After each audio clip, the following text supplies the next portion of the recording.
Federalism.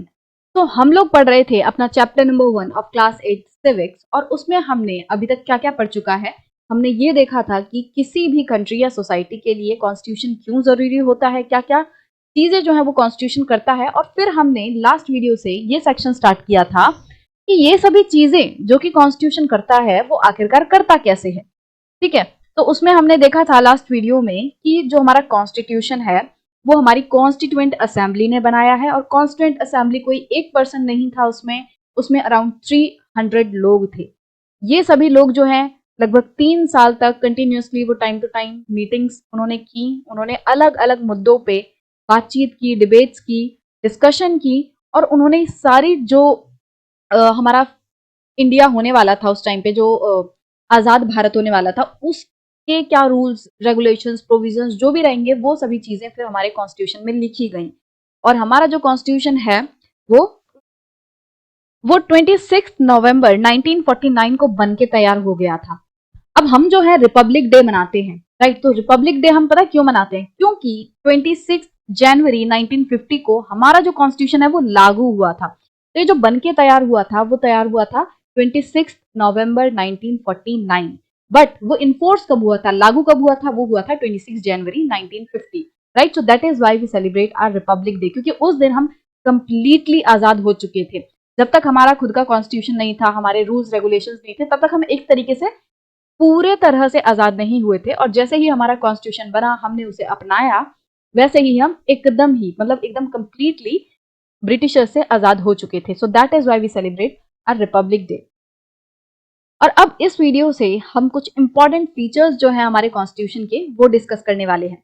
तो पहला जो फीचर है वो है federalism. This refers to the existence of more than one level of government in the country. तो देखो, हमारे देश में आपको पता है एक सेंट्रल लेवल पे गवर्नमेंट है, या उसे हम यूनियन गवर्नमेंट कहते हैं। फिर एक स्टेट लेवल गवर्नमेंट है, और फिर आपने पंचायत, म्युनिसिपैलिटी, ये सब के बारे में भी सुना होगा। तो ये सब क्या है, ये सब फेडरलिज्म का ही हिस्सा है। तो फेडरलिज्म का मतलब क्या होता है, जब किसी भी देश में एक से ज्यादा लेवल ऑफ गवर्नमेंट होता है।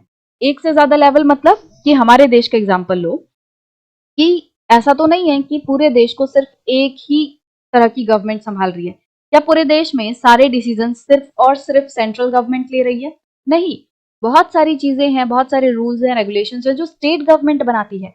और बहुत सारी चीजों में जो पार्टिसिपेशन है वो किसका रहता है, पंचायत का रहता है, वो डिसीजन लेते हैं, है ना। तो इस तरीके से हमारे देश में काफी सारे जो है लेवल्स हैं, 3 मेन लेवल्स हैं हमारे government: central level, state level and local level government. तो ये जो लेवल्स हैं, इन्हीं को हम क्या कहते हैं, फेडरलिज्म, की जब किसी देश में एक से ज्यादा लेवल ऑफ गवर्नमेंट हो। और फेडरलिज्म को हम हिंदी में क्या कहते हैं, संघवाद, right. We have governments at the state level and at the centre. हमें पता है हमारे देश में स्टेट लेवल पे गवर्नमेंट है, कि मतलब हमारा जो इंडिया है, राइट, इसकी एक सेंट्रल गवर्नमेंट है। बट इंडिया में हमें पता है बहुत सारी स्टेट्स हैं। अब उस हर एक स्टेट का जो है अपना ही एक जो है सीएम है, अपनी उनकी गवर्नमेंट है। तो सेंट्रल लेवल हो गया, फिर स्टेट लेवल पे जो भी गवर्नमेंट है वो भी डिसीजन मेकिंग में पार्टिसिपेट करती हैं। Then Panchayati Raj is the third tier of government, and you have read about this in your class 6 book. अब स्टेट लेवल गवर्नमेंट के बाद आता है लोकल लेवल गवर्नमेंट, से हम पंचायती राज कहते हैं। ये जो है ये तीसरा टायर है गवर्नमेंट का, और इसके बारे में हमने क्लास 6 में डिटेल में पढ़ा है। अगर आपने नहीं पढ़ा है तो आप जो है नीचे डिस्क्रिप्शन में जो क्लास 6 सिविक्स है उसका पूरी प्लेलिस्ट दी हुई है, आप वहां से जाके भी टॉपिक्स को क्लियर कर सकते हैं। तो we looked at the functioning of the state government in your class 7th book, and this year we will read about the central government. तो क्लास 6 में तो हमने जो है पंचायती राज के बारे में पढ़ा था, क्लास 7th में हमने स्टेट लेवल गवर्नमेंट के बारे में पढ़ा, और अब 8th क्लास में हम सेंट्रल गवर्नमेंट के बारे में डिटेल में पढ़ेंगे कि जो सेंट्रल गवर्नमेंट है वो किस तरीके से काम करती है। The vast number of communities in India meant that a system of government needed to be devised that did not involve only persons sitting in the capital city of New Delhi and making decisions for everyone. अब हमें पता है हमारा देश जो है वो बहुत ही ज्यादा डाइवर्स है, अलग अलग तरह की कम्युनिटीज हमारे देश में रहती। अब इस डाइवर्सिटी की वजह से, इन नंबर ऑफ कम्युनिटीज की वजह से, ये एक फिजिबल जो है रास्ता नहीं है, एक सही रास्ता नहीं होगा कि अगर पूरे देश के लिए, सभी तरह की कम्युनिटीज के लिए सिर्फ और सिर्फ एक जगह पे डिसीजन लिए जाएं। ये हमारा इंडिया है मान लो, राइट, और यहाँ पे मान लो दिल्ली है। अब अगर हम कहें कि पूरे इंडिया के लिए, पूरे इस कंट्री के लिए हर तरीके के डिसीजन, हर तरीके के कौन लेगा? सिर्फ इस छोटी सी जगह में रहने वाले लोग, कुछ लोग जो हैं वो पूरे देश के लिए डिसीजन लेंगे। तो बताओ जो अलग अलग कम्युनिटीज रह रही हैं, क्या उनके साथ न्याय हो पाएगा? क्योंकि जरूरी नहीं है इस एरिया में ये लोग इस वाले एरिया की जो दिक्कतें हैं वो समझ पाए, है ना? क्योंकि ये पॉसिबल नहीं है कि वो लोग एकदम से कनेक्ट नहीं कर पाएंगे। उन्हें जमीनी तौर पे जो प्रॉब्लम्स आ रही हैं वो ये लोग नहीं जान पाएंगे कि ये लोग तो यहाँ दिल्ली में बैठे हैं और कोई एरिया यहाँ पे है मान लो जो कि बहुत ही ज्यादा दिक्कतों से गुजर रहा है, तो क्या दिल्ली में बैठे लोगों को अच्छे से समझ आ पाएगी इनकी परेशानी? नहीं, राइट। तो इसीलिए ऐसा हम नहीं कर सकते थे कि सिर्फ और सिर्फ कुछ लोग न्यू दिल्ली में बैठ के पूरे देश के लिए जो है डिसीजन ले। तो जरूरत थी कि एक ऐसा सिस्टम हो जहाँ पे छोटे से छोटे एरिया के लिए भी ये पॉसिबिलिटी हो कि वो अपनी दिक्कत को बड़े लेवल पे जाके पहुंचा सके, उसको लोगों के सामने ला सके। Instead, it was important to have another level of government in the states so that decisions could be made for that particular area. तो इसीलिए जरूरत क्या थी कि हर एक जो एरिया है उसके अपनी स्टेट जो है गवर्नमेंट हो, ताकि इस स्टेट में रहने वाले लोगों के लिए मोर स्पेसिफिकली कोई जो रूल्स हैं, रेगुलेशंस है, डिसीजंस जो हैं वो लिए जा सके। क्योंकि हर एक एरिया के लोग अलग हैं, वहाँ का कल्चर अलग है, कम्युनिटी अलग है, लोग अलग अलग भाषा बोलते हैं, उनका सोचने का तरीका अलग है ना? वहाँ के लोगों का जो जीने का ढंग है वो अलग है। तो इतने सारी जो हैं वो डिफरेंसेस हैं। अब क्या सभी तरह के लोगों पे हम एक ही तरह का डिसीजन थोप सकते हैं क्या? नहीं। तो हर एक तरीके के लोगों के लिए हमें उनके हिसाब से डिसीजंस लेने पड़ेंगे। अब जैसे मान लो दिल्ली में कोई पर्टिकुलर प्रॉब्लम थी, मान लो यहाँ पे पानी की बहुत दिक्कत है, यहाँ पानी गंदा है, पानी की वैसे ही कमी हो रही है, लोगों के घरों तक पानी नहीं पहुंच रहा, मान लो इस तरीके की दिक्कत है, राइट। अब जो दिल्ली में बैठी गवर्नमेंट है वो ये कह देती कि पूरे देश में हम पानी जो है एक तरीके से फ्री करते हैं, या फिर पानी के लिए हम जो पानी पहुंचाने के लिए हम और ज्यादा डेवलपमेंट करेंगे, इस तरीके की बात कहते हैं। बट इस एरिया में रहने वाले लोग, मान लो जो समुद्र के पास रहते हैं, जहाँ बारिश बहुत होती है, अब ऐसे लोग कह रहे हैं कि जी हमें पानी की तो कोई दिक्कत ही नहीं है, यहाँ तो पानी ही पानी है, बल्कि यहाँ तो कोई ऐसा जुगाड़ करो ताकि बाढ़ से बचा जा सके, है ना? तो इसीलिए हमें एरिया स्पेसिफिक जो है वो डिसीजंस लेने होते हैं, और इसके लिए हमें एक अलग जो लेवल ऑफ गवर्नमेंट की जरूरत थी, जो कि हमारी स्टेट गवर्नमेंट। क्योंकि सेंट्रल लेवल पे जो है बहुत सारे डिसीजंस कौन लेता है? हमारी सेंट्रल गवर्नमेंट, यूनियन गवर्नमेंट लेती है। बट एरिया स्पेसिफिक के लिए, उस स्टेट के लोगों के लिए हमारी जो स्टेट गवर्नमेंट है वो डिसीजंस लेती है।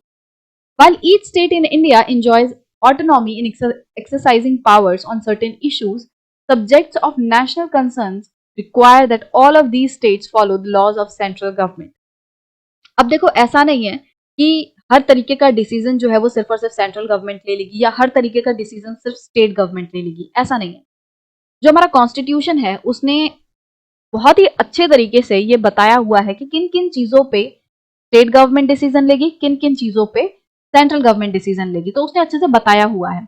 अब वैसे तो जो स्टेट गवर्नमेंट्स हैं उनके पास काफी पावर है, वो काफी ज्यादा फ्रीडम एक तरीके से एंजॉय करते हैं अपने स्टेट के लिए डिसीजन लेने में।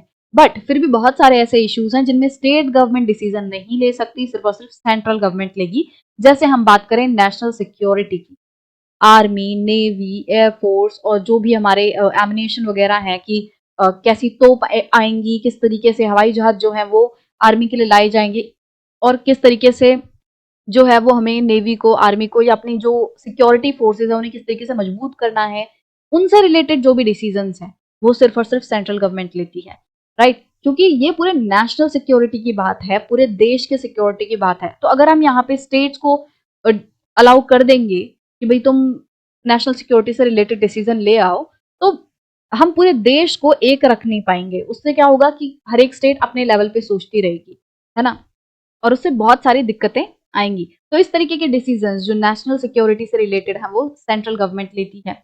The constitution contains list that detail the issues that each tier of government can make laws on. अब देखो मैंने आपको बताया कि जो कॉन्स्टिट्यूशन है वो स्पेसिफाई करता है कि किन किन इश्यूज पे स्टेट बना सकती है डिसीजंस, और किस किस चीज पे सेंट्रल जो गवर्नमेंट है वो डिसीजंस ले सकती है। तो ये सभी जो चीजें हैं कि किस किस इश्यूज पे डिसीजन लिए जा सकते हैं किसके द्वारा, वो सभी चीजें जो हैं एक लिस्ट में लिखी हैं।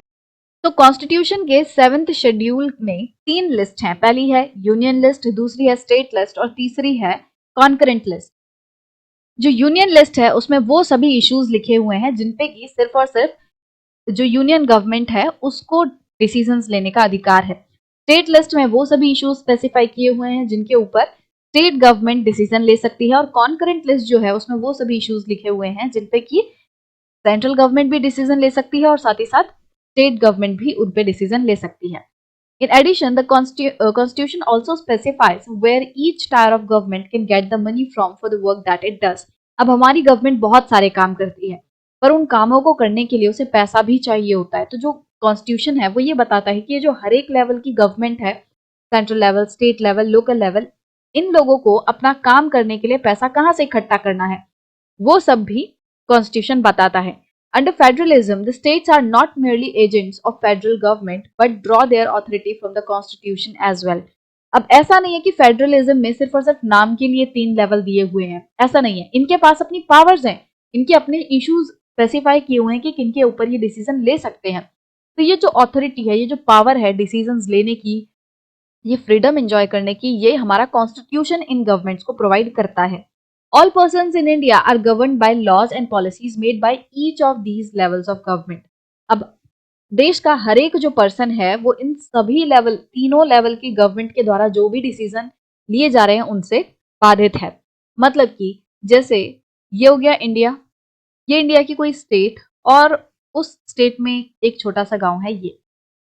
अब यहाँ की जो पंचायत थी उसने कोई डिसीजन लिया, तो इस गांव में रहने वाला यहाँ पे एक पर्सन था, काजू। तो ये जो काजू है इसके ऊपर वो सभी रूल्स और रेगुलेशंस लागू होंगे जो कि पंचायत ने लिए हैं।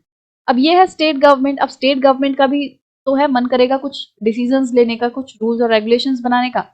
तो स्टेट लेवल ने भी अपने कुछ रूल्स रेगुलेशंस जो है वो बना दिए, लॉज बना दिए।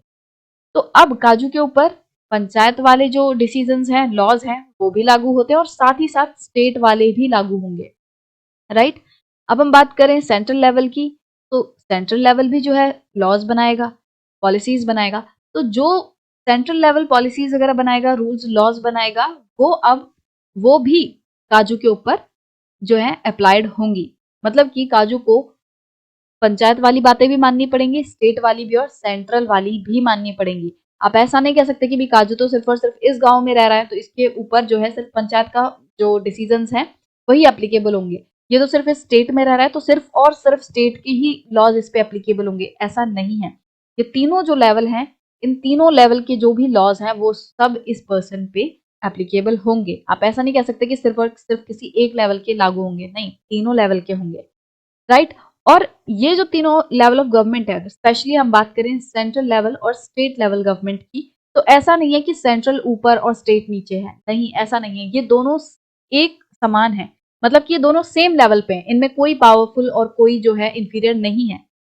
दोनों ही के पास जो है अपनी पावर्स हैं, अपने उनके पास इश्यूज हैं जो कि ये जिनके ऊपर डिसीजंस बना सकते हैं। तो हम ऐसा नहीं कह सकते कि सेंट्रल गवर्नमेंट ऊपर है और स्टेट नीचे, नहीं, राइट।